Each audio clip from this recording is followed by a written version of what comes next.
Hi everyone. सो आज की इस वीडियो में हम लोग डिस्कस करने वाले हैं टॉपिक ऑफ रिफ्रैक्शन। ठीक है, ये आपका चैप्टर रे ऑप्टिक्स से है। ठीक है, अब जो सिलेबस है डिलीटेड सिलेबस, अब इस बार वो एप्लीकेबल होगा भी नहीं कि नहीं, मतलब ये तो भी डिक्लेयर नहीं किया है, बट हम लोग एज्यूम कर रहे हैं कि मतलब डिलीट होगा। तो इसमें मतलब रिफ्लेक्शन इन प्लेन मिरर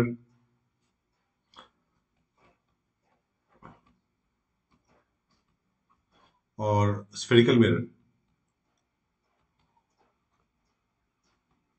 ये दोनों टॉपिक मतलब एटलीस्ट 2021 के लिए तो नहीं है, 2022 के लिए भी शायद नहीं होगा, मतलब अभी ऑफिशियल डिक्लेरेशन नहीं हुआ है। ठीक है, बट ये टॉपिक्स एंट्रेंस के लिए चाहिए होगा। तो जो नीट या जेई के लिए जो स्टूडेंट्स हैं उनके लिए ये टॉपिक चाहिए। ठीक है, तो उसके लिए मैं एक अलग वीडियो बना दूंगा। ठीक है, बाकी लोग जो बोर्ड के लिए प्रिपेयर कर रहे हैं, ठीक है, उनके लिए जो रे ऑप्टिक्स चैप्टर है वो आपका स्टार्ट होगा इस टॉपिक से, रिफ्रैक्शन, जो कि पेज नंबर 316 है आपके एनसीईआरटी में। ठीक है, तो जो चैप्टर आपका स्टार्ट होता है वो आता है दिस टॉपिक ऑफ मतलब टॉपिक रिफ्रैक्शन का, that is about definition of refraction. ठीक है, तो डेफिनेशन क्या दिया हुआ है? The direction of propagation of an obliquely incident ray of light that enters other medium changes at the interface of two media. This phenomenon is called refraction. This phenomenon is called refraction. ठीक है, इसका मतलब क्या है? देखिए, मतलब suppose कर लीजिए ये जो लाइन है, ये लाइन रिप्रेजेंट कर रहा है इंटरफेस ऑफ टू मीडिया। मतलब यहाँ पे एक मीडियम है, ऊपर एक मीडियम है, मीडियम वन है, और यहाँ पे एक मीडियम है, दिस इज मीडियम टू। ठीक है, the direction of propagation of obliquely incident ray. Obliquely incident ray का मतलब क्या है कि जो रे है वो टेढ़ा आ रहा है, तिरछा आ रहा है। ठीक है, वो सीधा नहीं आएगा, रे ऐसे सीधा नहीं आएगा, नॉर्मल इंसिडेंस नहीं होगा। ठीक है, नॉर्मल इंसिडेंस नहीं होगा। ठीक है, रे बेंट रे आएगा। ठीक है, ray will be incident at some angle.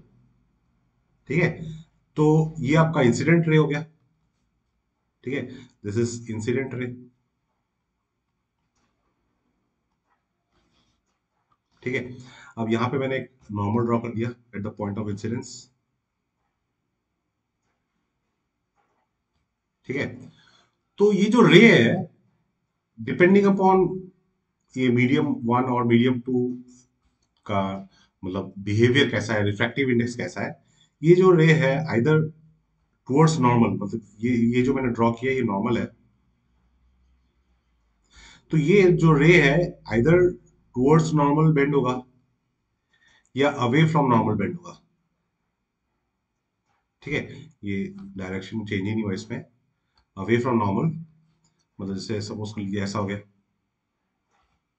ठीक है, तो या तो ये बेंडिंग होगा, बेंडिंग टुवर्ड्स नॉर्मल, या बेंडिंग होगा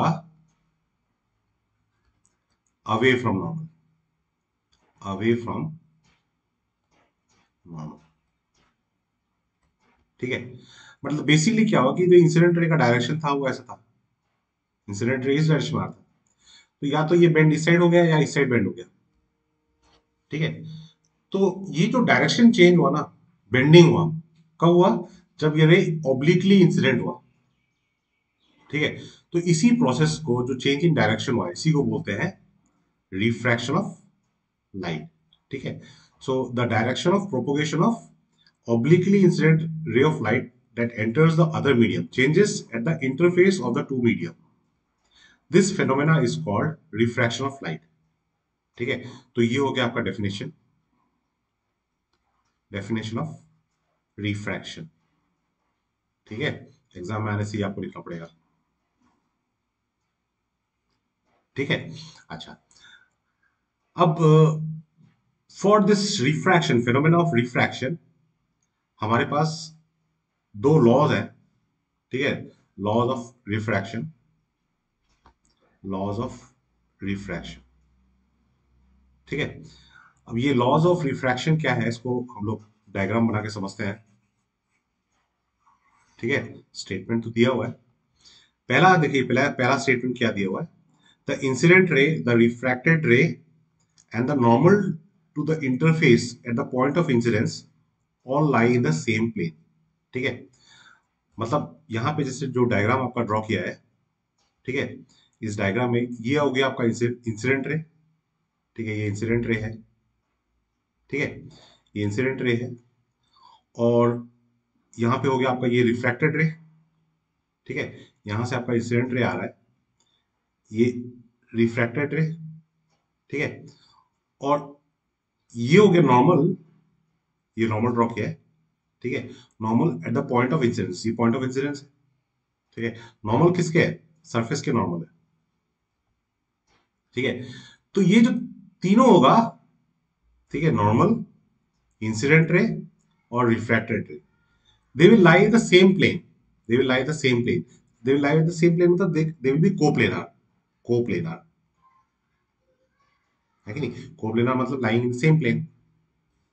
ठीक है, तो ये हो गया आपका फर्स्ट लॉ। सेकेंड लॉ जो है उसको बोलते हैं स्नेल्स लॉ बोलते हैं। ठीक है, स्नेल्स लॉ भी बोलते हैं। ये स्नेल्स लॉ क्या है, ratio of, ratio of sine of angle of incidence to sine of angle of refraction is a constant.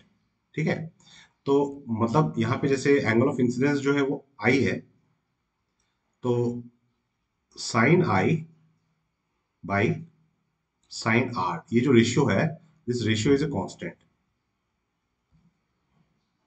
ठीक है, इज ए कांस्टेंट। ठीक है, और इस कांस्टेंट को क्या बोलते हैं, यहाँ पे जैसे n21 रिप्रेजेंट किया है। ठीक है, so n21 is the refractive index of medium two. यहाँ पे क्या किया है, दिस इज मीडियम टू, और रे जहां से आ रहा है दैट इज मीडियम वन। ठीक है, so this is n21, n21 मतलब क्या है, n जो सिंबल है that is the symbol for refractive index, refractive index. ठीक है, कई कई किताबों में इसकी जगह पे सिंबल म्यू भी यूज करते हैं। ठीक है, म्यू भी यूज कर सकते हैं। ठीक है, तो म्यू और एन दोनों एक ही चीज है। तो n21 जो लिखा है, इसका मतलब क्या है, refractive index, index of medium two with respect to medium one, with respect to medium one. ठीक है, अब ये जो n21 हो गया, इसी को हम लिख सकते हैं n2/n1, इसको ऐसे लिख सकते हैं n2/n1। ठीक है, अब ये जो था n21, ये होता है रिलेटिव, रिलेटिव रिफ्रैक्टिव इंडेक्स। ठीक है, क्योंकि ये किसका रिफ्रैक्टिव इंडेक्स है, मीडियम टू का। ठीक है, जिस किस with respect to which medium, medium one. ठीक है, बट n2 और n1 जो है यहाँ पे, n2 और n1, ये है आपका absolute refractive index, absolute refractive index, refractive index. Absolute refractive index का मतलब क्या होता है, रिफ्रैक्टिव इंडेक्स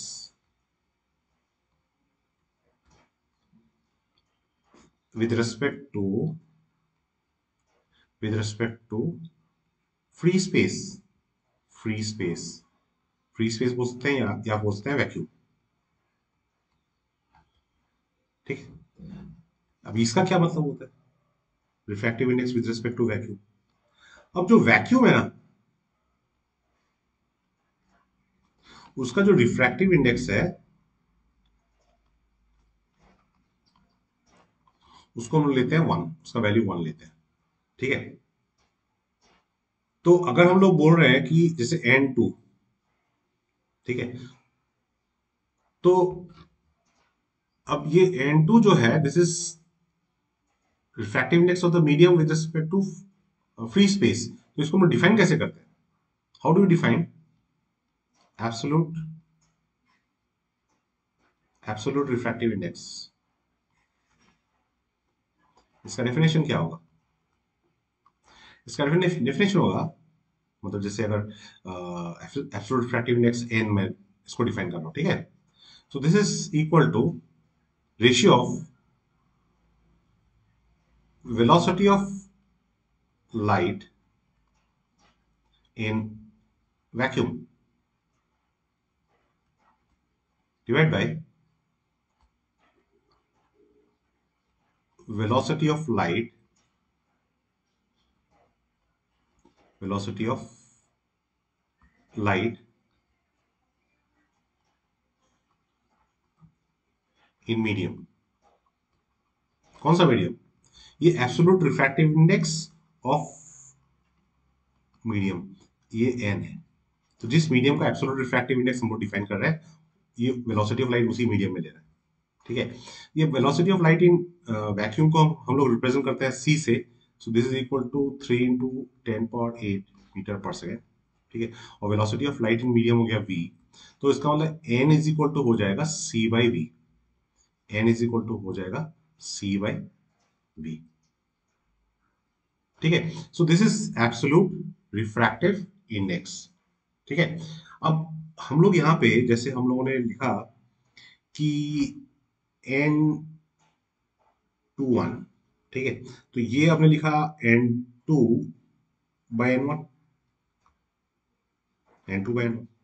ठीक है, अब this is refractive index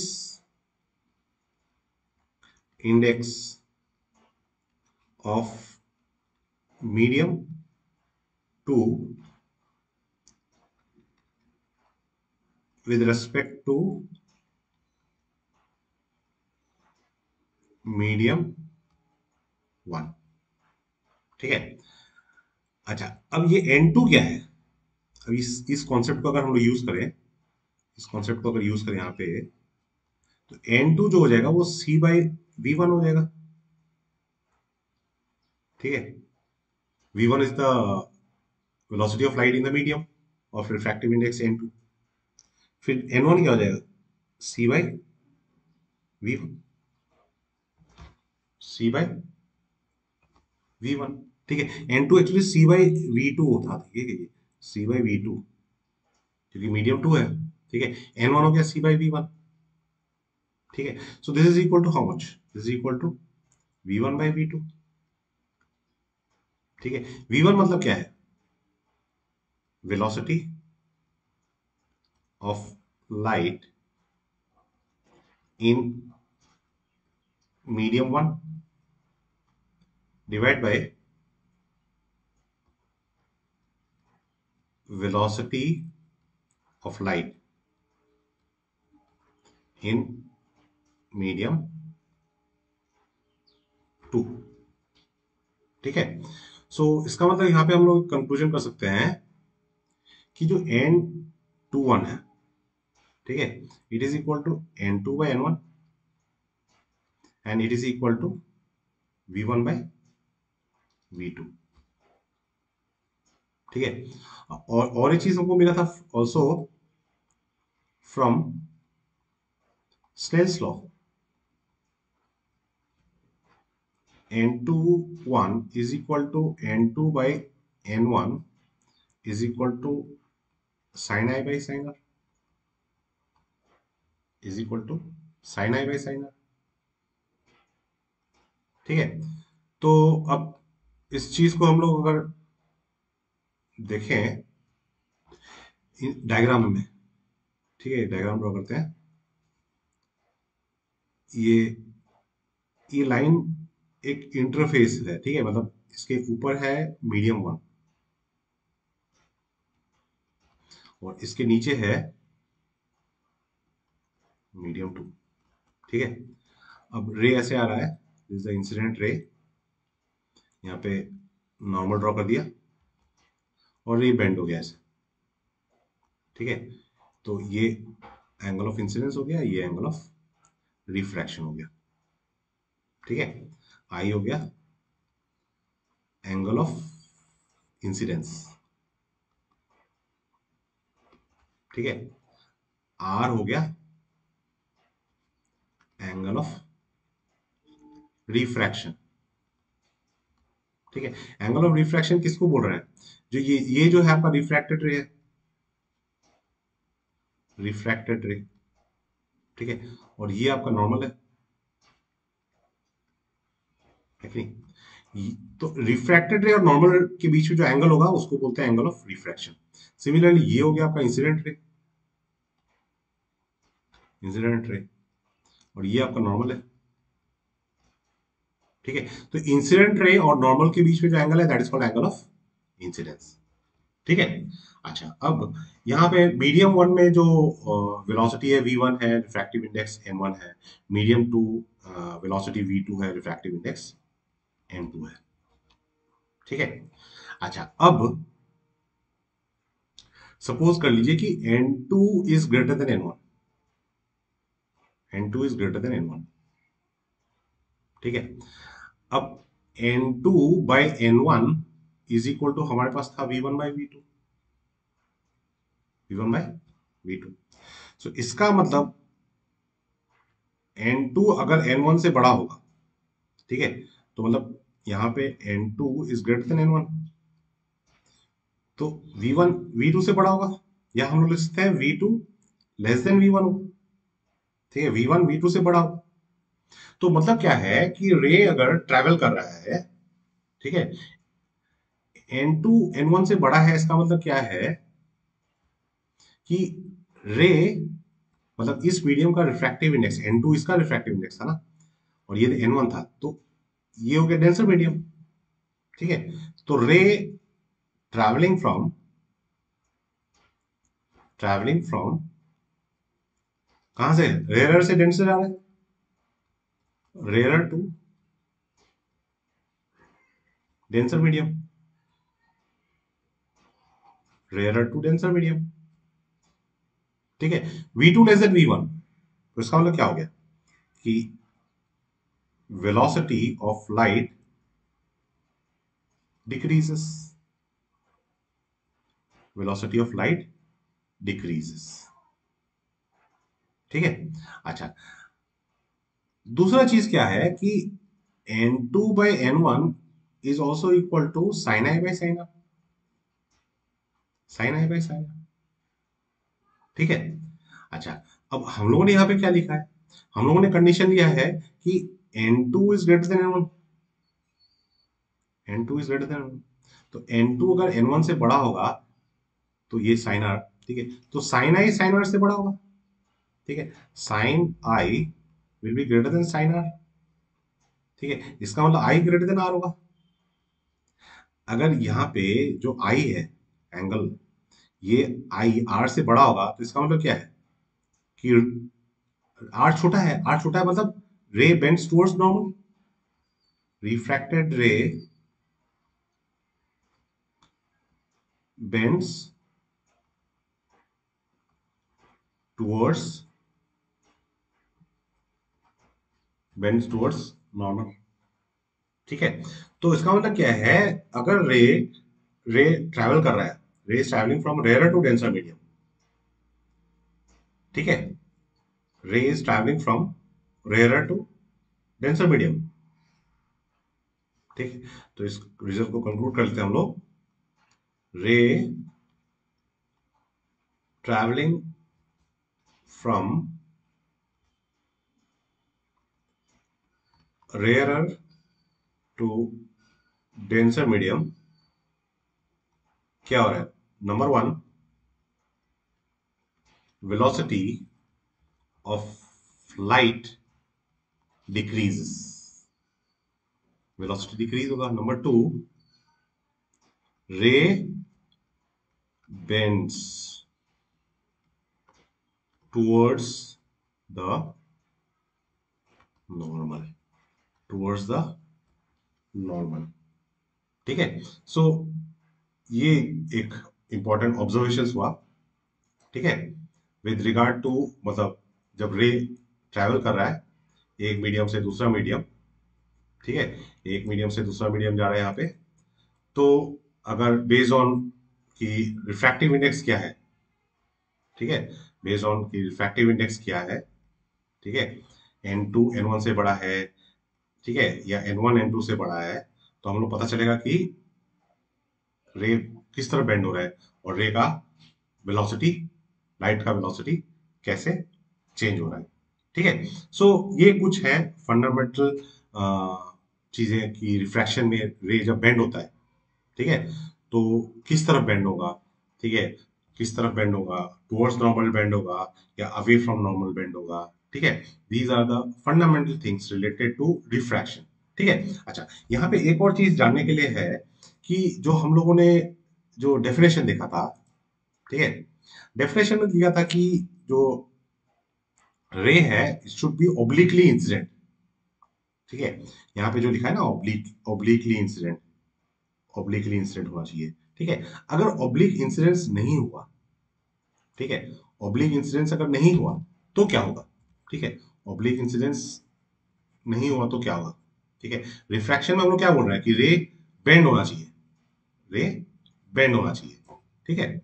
but अगर बेंड नहीं हो रहा है, ठीक है, कब बेंड नहीं होगा, जैसे ये इंटरफेस हो गया यहाँ पे मीडियम वन, ठीक है, मीडियम वन है और यहाँ पे मीडियम टू है। तो अगर रे नॉर्मल इंसिडेंस हो रहा है, ठीक है, इस केस में तो बेंड नहीं हो रहा है। ठीक है, इस केस में बेंड नहीं हो रहा है, ये कंडीशन हो गया। नंबर टू, दो मीडियम है, मीडियम वन और मीडियम टू, मगर जो रिफ्रैक्टिव इंडेक्स है इसका N1 है, इसका भी N1 है। ठीक है। हम लोगों ने अभी पढ़ा था कि अगर रिफ्रैक्टिव इंडेक्स डिफरेंट है तब रे बेंड होगा, बट अगर रिफ्रैक्टिव इंडेक्स सेम है तो रे तो बेंड नहीं होगा, वो सीधा चला जाएगा। ठीक है, ये नॉर्मल हो गया, तो रे इधर से आया इधर सीधे चला गया। तो यहाँ पे भी नो बेंडिंग, कोई बेंडिंग नहीं हो रहा है, इस केस में भी नो बेंडिंग। ठीक है। अगर रिफ्रैक्शन हो रहा है, ठीक है, so direction of propagation should change, ये direction of propagation should change.